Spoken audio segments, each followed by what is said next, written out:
Evening everyone. Okay, Charlotte mo po dito sa Balog TV Vlog.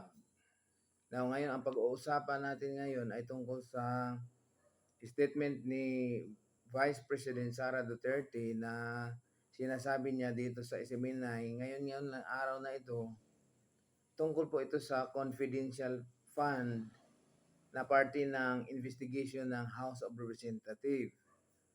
Now, kung babasahin natin yung kanyang statement, sabi niya, I am not answering questions from the House of Representatives plus the fact that, as I said, this is a political attack.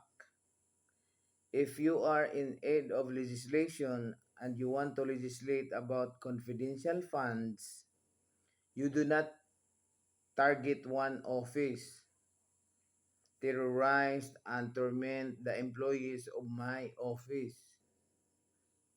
What you do is do a random sampling of the offices where have confident funds.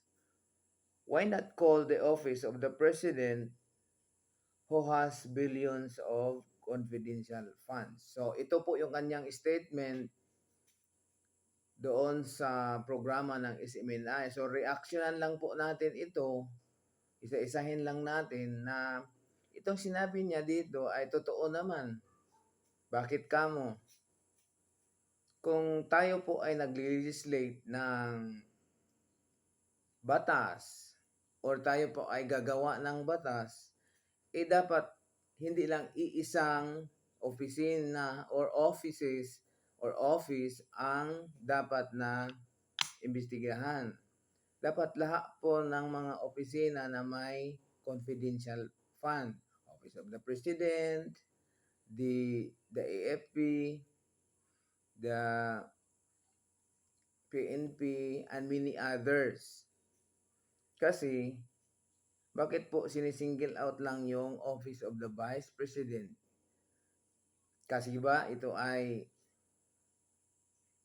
hindi na niya kakampi? Hindi tulad doon na kasama niya sa unit team. At ito ay nagbitim na sa DepEd. So, itong ginagawa ng mga crocs sa House ay hindi po ito nakakabuti sa ating bansa dahil bagkos ito ay